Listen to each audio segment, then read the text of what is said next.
I'm now going to invite four other friends to join me on a panel to just pick up on some of those thoughts that Anne has given us as we introduce into our conversation here about place-based innovation. Just inspired by Anne's observations, the thoughts about what digital knowledge, what digital enterprises, what the emerging world of AI presents as maybe a threat, but I'd like us to focus on the opportunity it presents to enrich our thinking about place-based innovation.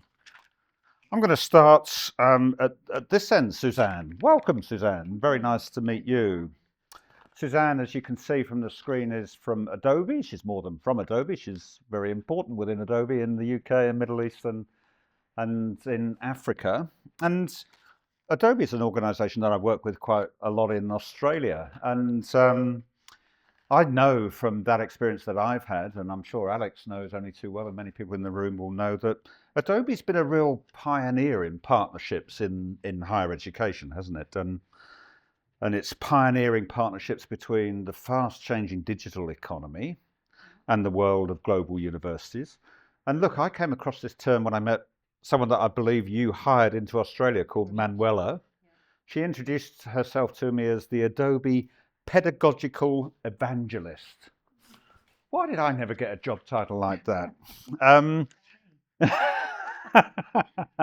she also talked a lot about the concept that Adobe has pioneered in its partnerships of creative campus, which I think you're very familiar with. For the benefit of people that are encountering those two terms for the first time, if many are, what do those two terms embrace? And in explaining them, what is Adobe seeking to achieve in using those two concepts in enriching the partnerships between global universities? And what does that landscape look like as it's developing here in the UK and around the world? First off, Adobe is very focused on enabling digital literacy across the entire world. It's something that we embarked on many, many years ago. And we know it's actually a huge socio-economic challenge. Access to digital skills and digital learning is something that is right at the heart of everything that Adobe does. So I should probably start there. For us, we are with our creative campus and our pedagogical evangelist, which is It's an quite hard amazing to job. say, It isn't is it? very hard to say, very hard to say. Is really about bringing the two things together. It's about a student-centered approach to learning, and it's also about a highly collaborative and reflective approach to learning. And we launched those job roles to really help us ensure that our higher education establishments who were partnering with Adobe, and I should say that Aston University was the first creative campus in the Midlands here in the UK, that they were getting the most out of that partnership. The Creative Campus Partnership is basically a partnership where we embed Adobe technologies into the institution, not just for the students actually, but really to also enable the academics and the institution itself to work with the best technologies in the world. And we realised when we first launched Creative Campus, which we first launched in the United States and then we took it to Australia, that we had to have people available to the institutions who could actually ensure that learning stayed ahead and that they were aware of the latest advancements in those products that were made available to all students in the institution and to the academics. So we really did it to support in the enablement and the embedding of those core, digital skills in what is now a fully digitally native world, and to help institutions really make sure that the students that they are educating are so employable for the future. And we did that. We started that many years ago. We've now got over 100 creative campuses around the world. We've got here in my region, we've got 28. So it's it's been hugely successful. We still only have 1 in 4 students in the UK have access to those tools, and I personally am on a mission to ensure that every student in the UK has access to those tools. So hopefully that answers that. Of course it does. And look, I might just take that in a slightly different direction, given some of the things that have been said there. Because the other thing that I know that you do as Adobe is that with your different Creative Campus partners and some others too, you also lead study tours and study visits to different parts of the world to try and connect the experience that some of your university partners have with Adobe with those being had by other university partners with Adobe. Do you want to tell us a little bit about what? Yeah, the Creative Campus programme links organisations who are part of it together, and so we've done many study tours where we do live and in person. Obviously, we are very omni-channel, to use Anne's terminology, but where we connect those organisations together so that they can take advantage of all the learning that's happening. And we run workshops and events, and we have EduMax, which is run every year. We have thousands of participants, but it's really important, the ability to collaborate in this time, as we just heard, of disruption in learning and huge competition as well. It's really important that establishments can collaborate. Very good. Thanks for sharing that picture with us. I'm going to go to the far end of the panel this time, because from Adobe, as one of the key partners for Aston and for many universities around the world, AWS is another, but in a different part of the digital ecosystem, if you like, although I'm sure there are lots of crossovers there. Andrew, from AWS's point of view, and maybe thinking about me posing the question more broadly in terms of the global big tech sector. It's been such an important time for that sector over the last few years from so many points of view. And there are, as I think we'd all understand, unprecedented investments being made in technology generally, but in artificial intelligence technology in particular. There's a huge amount of money going in from and to serve multiple sectors and applications, not just higher education, not just learning. But we're really interested in what it means to learning, of course, aren't we? I wonder what you, as a representative, and what AWS, the company that you do represent, as such a leader in that big tech world, what are you seeing as the opportunity for transformation in learning globally? And how is that impacting how you're changing in any way, if you are, how you're looking to engage with the sector, with individual universities, with groups of universities? And I guess it's implied by asking you that question that you must have some hopes and some ambitions for what that engagement is going to lead to in terms of transformation.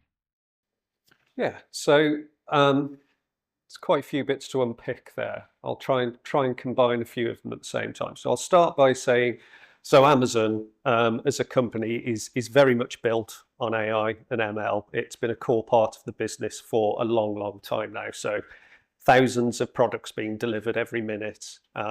It's all made possible by things like artificial intelligence and machine language. So for us, it's been a core part of our business. When it comes to engaging with the public sector, I like to think we have a bit of a different approach at times from what we are seeing. So what I do see a lot of, and that concerns me a little bit at times, is often conversations will be around generative AI is the answer. What's the problem? We have a very different approach at Amazon. So generative AI, there is huge possibilities, but we always make sure that we start with the end in mind. And we much prefer to fall in love with the problem rather than the solution, because if we identify what we're trying to solve and address, we're much more likely to deliver value to customers.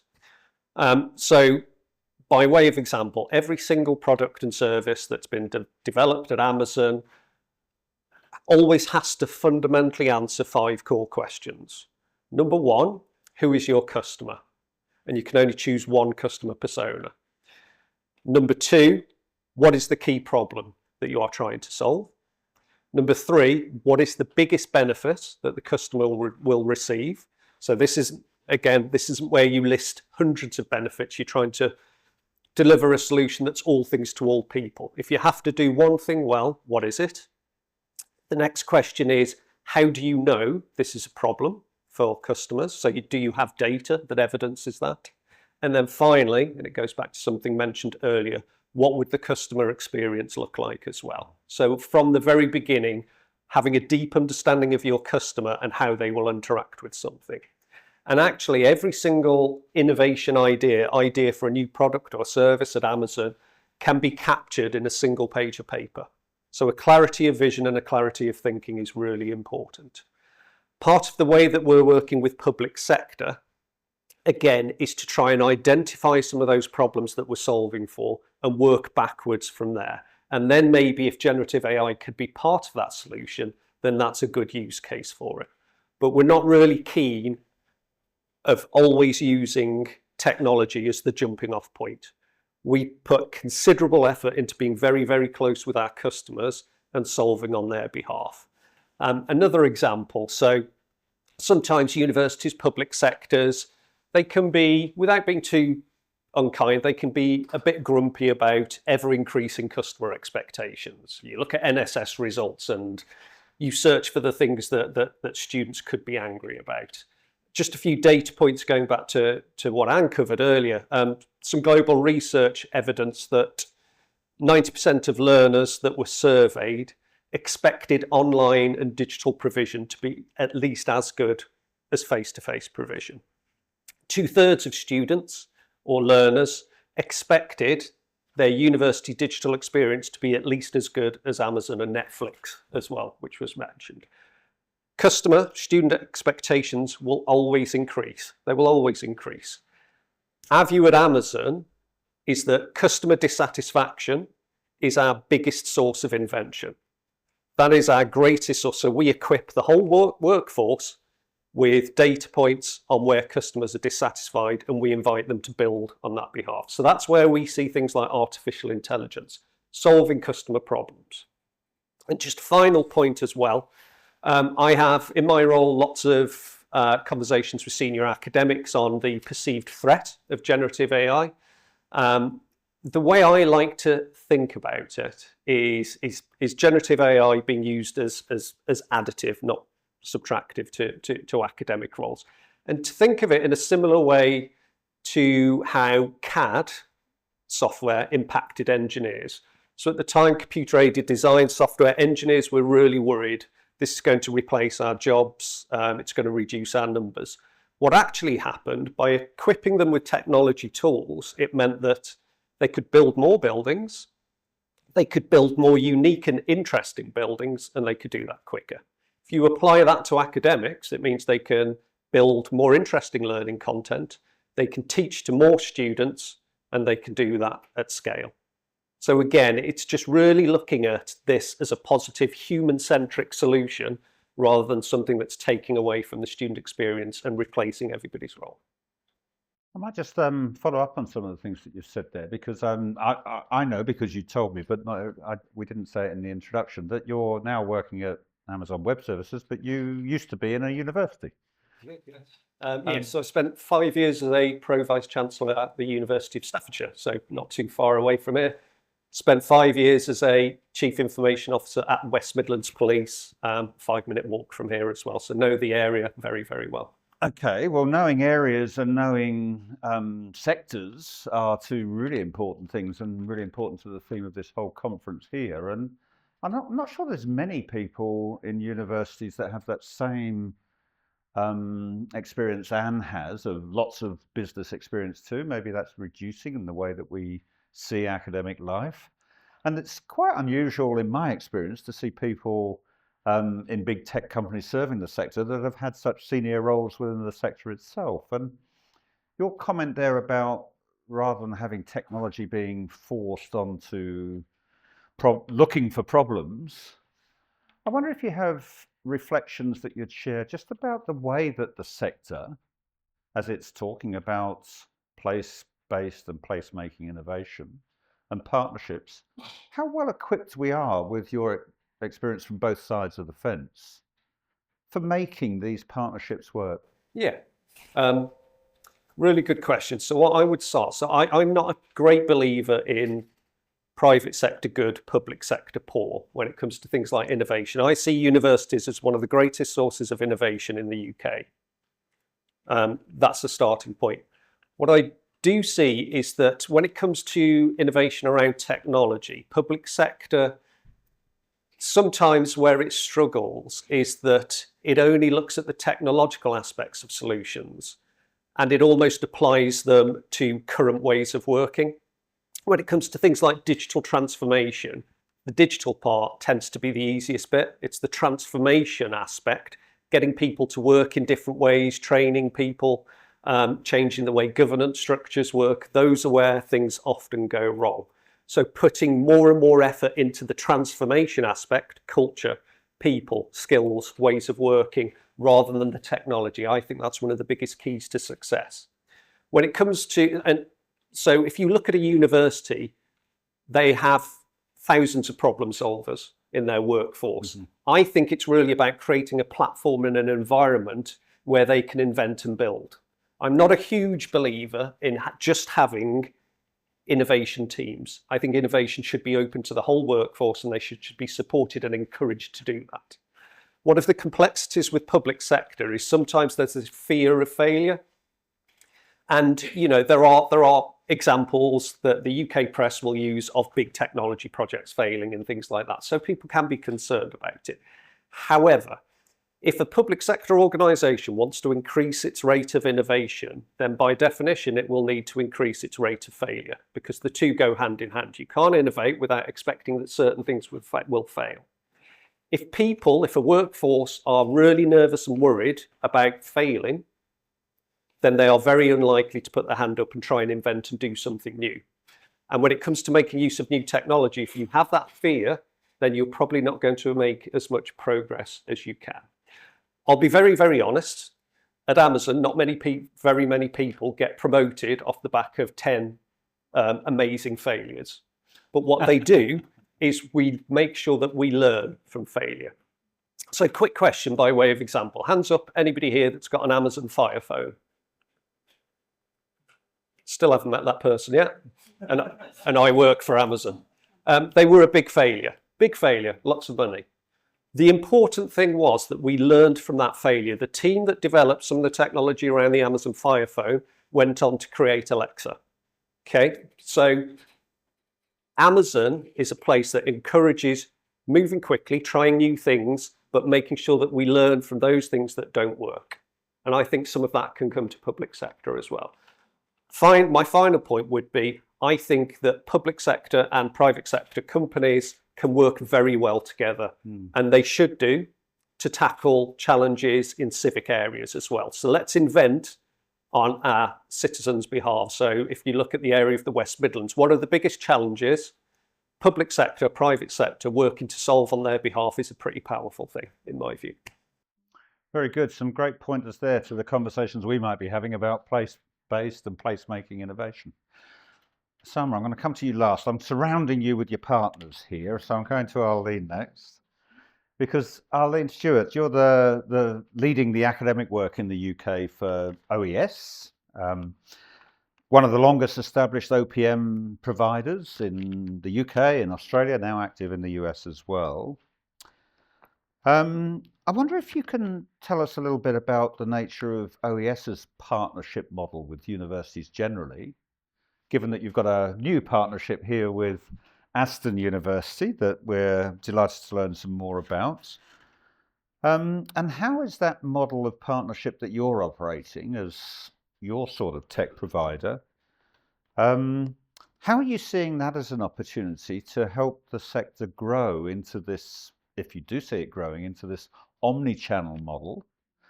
And maybe in answering that, what place does that online connection have in this such physical concept, if it is, of place-based innovation? That's a biggie. But Sorry, but I put a that's couple fine. together there, didn't I? So to give you a bit of an overview of OES to start off with, at OES we primarily focus on strategic partnerships. So our main focus is around a partnership from marketing all the way through to graduation, but we also partner with universities to do discrete parts of the student life cycle, for example, student support or learning design. We work closely with our partners, and I think I hope you would agree with this, we work in collaboration, really a deep collaboration when we work with that sort of partnership, and we become that partner, and that's how we approach the partnership. And we start some of the areas that we work in partnership with universities around things like market analysis and program design. So we would look at we'd do market analysis to identify skills gaps, industry demands, and then create relevant programs for the university partner based on that market analysis. We'll then go on to around pedagogy and curriculum design. We'll design with the university academics these programs to make sure that we're meeting these skills gaps and meeting the industry demands of these subject areas. We also market these programs, so we take a very much what's the word?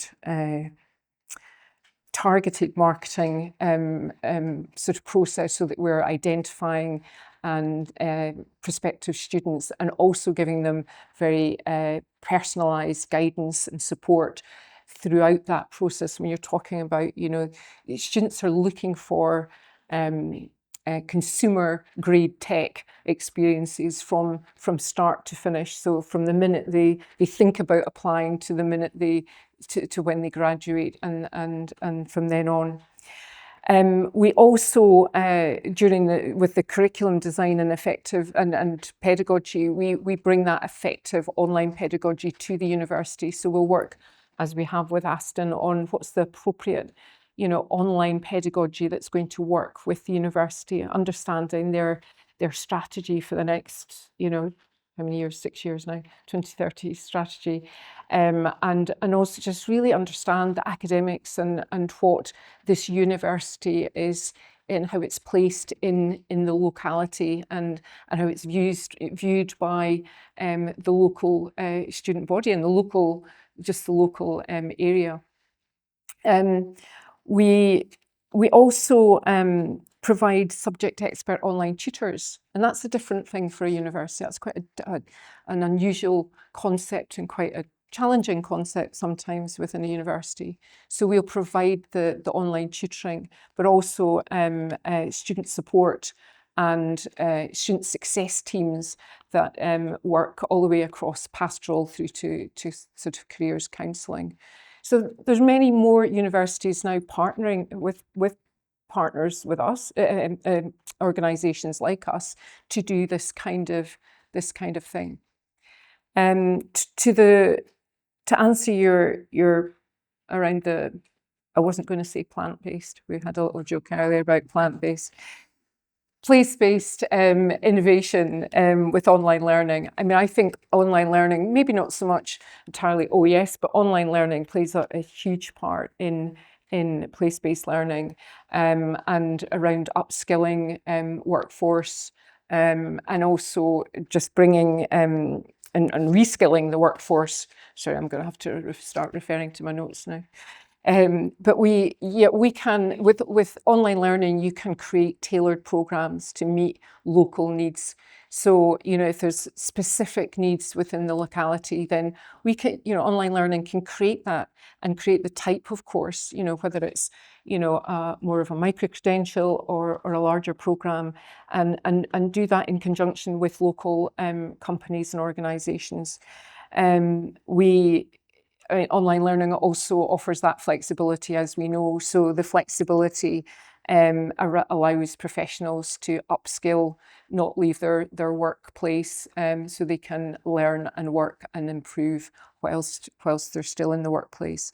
And also the old chestnut of lifelong learning, continuous learning. I mean, all, throughout, and to foster that sense of and culture of innovation, which is really important. Another area I think is around economic development. And with online learning, you can enable that transfer of knowledge and expertise across regions as well. And also support in that local area with businesses, with innovation hubs and entrepreneurship, which is very important. Community development, not just within universities, but out in the community, to improve digital literacy and empower individuals within their community with that. I mean, we are working very much, we've integrated with the Aston online students, because Aston are an online creative campus. As another partner of Aston, we are integrating the skills in the Adobe Campus toolkit within our online programs, so that we're tackling some of these digital literacy problems, or not problems, challenges for Aston undergraduate and postgraduate students that are studying online as well. So this will allow them, and we try and lead by example, and try and to show the students and demonstrate to the students the types of things that they can do within assessment and coursework by using the tools. Of course, we use the tools to create the media strategy for the online programs. But say our induction program is all created using Adobe Express, which is, I think, the most accessible probably program for students. And that's also to be able to upskill staff as well, and to be able to show them, look, you can present your content like this, so that we've got this, we're starting to move towards a successful omni-channel sort of approach to teaching and learning. Another area, of course, for the workforce is even around employment as well, and retaining and keeping good talent in the local area. Just online absolutely helps that, whether it's with training or just encouraging and attracting them.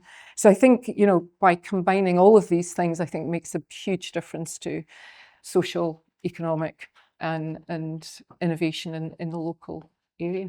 I heard you signing up for omnichannel and signing up for the I'm importance of signing online up for with all of it. There's so many place-based, apps. not plant-based. Absolutely. We had a bit of a vegan chat earlier. Sorry. So, Osama, you're surrounded here, mate, aren't you? You've got lots of people partnering with you, and they seem to be working together and trying to join up the way that they're serving the needs of Aston as a pioneer in place-based and placemaking innovation. So, and you're a DVCA that's quite widely known for a passion and a real focus on the commitment to technology, to online learning, and to really making a difference with technology. I wonder, for the sharing with other university leaders from around the world, trying to do this in other parts of the world, what you see as the opportunity for a contemporary university that's focused on place-based innovation to really work well in partnerships with multiple technology partners, and there's more than these three in the room today, I'll be the first to acknowledge, to form collaborative and integrated strategies that take us towards the vision of what this wider meeting here today has been about. What are you seeing as the opportunity, and why are you focusing so much on these partnerships? Thank you, Martin, and thank you, colleagues, for joining us in this conversation. I would start off by focusing on why a university exists. What is the purpose of a university? Of course, the core purpose of the university is to make sure that the future citizens are equipped with the right skills, the right way of thinking, the right way of analyzing the challenges they will face.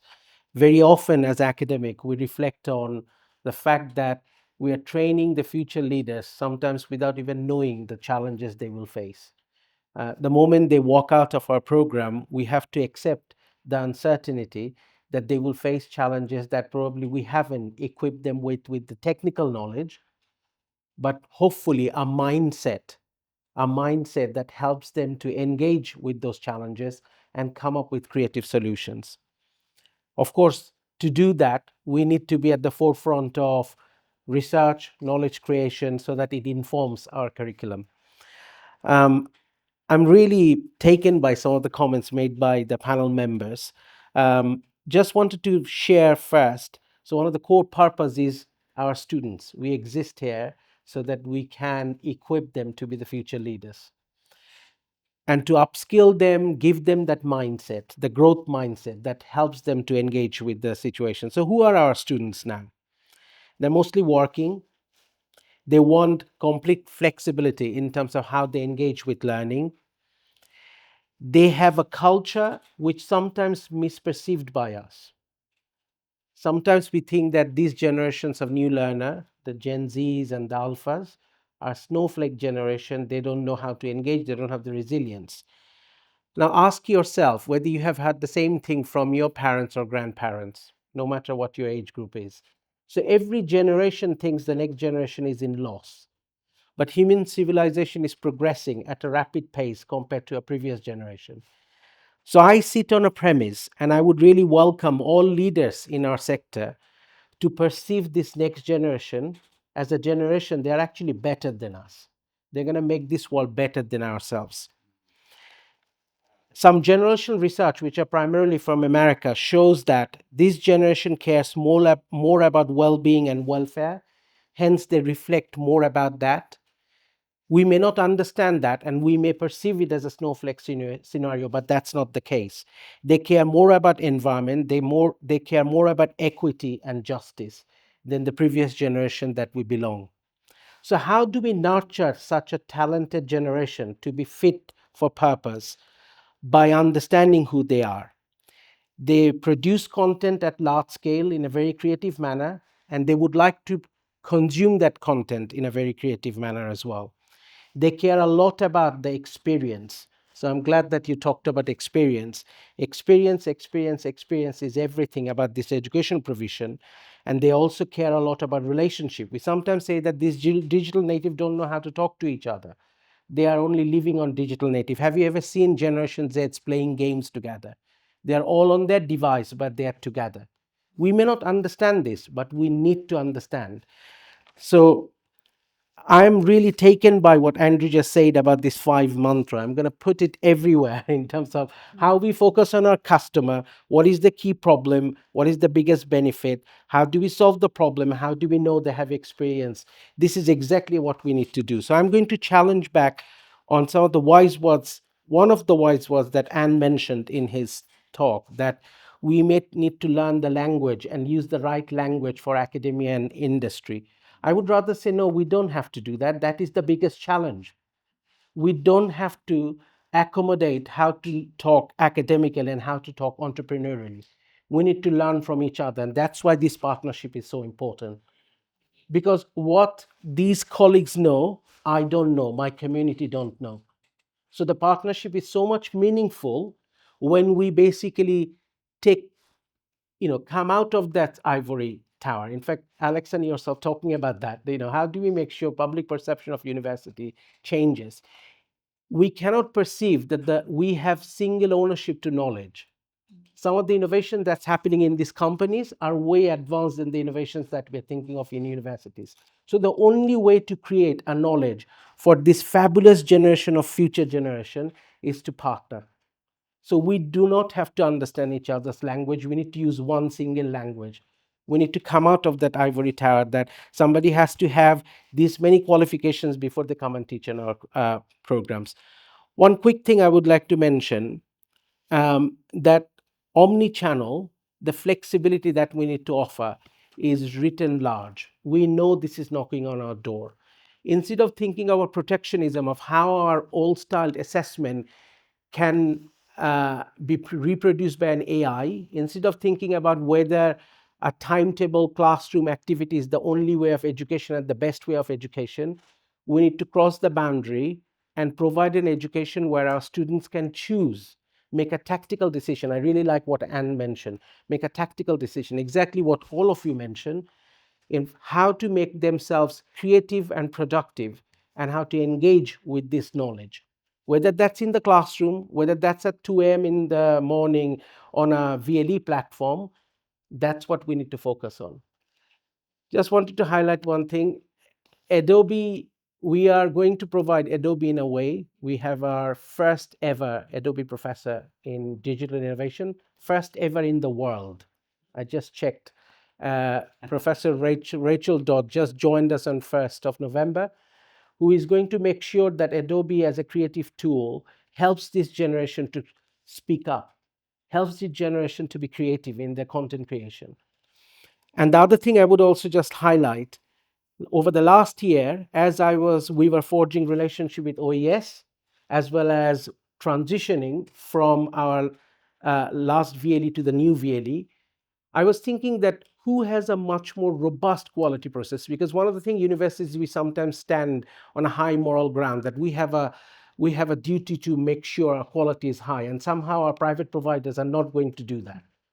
Let me tell you one thing from our experience. The quality process that we have, it was good, but the quality process we had in place to move content from our previous VLE to our current VLE, compared to the quality process I have observed a Lean's team follow in Aston Online, there is a difference.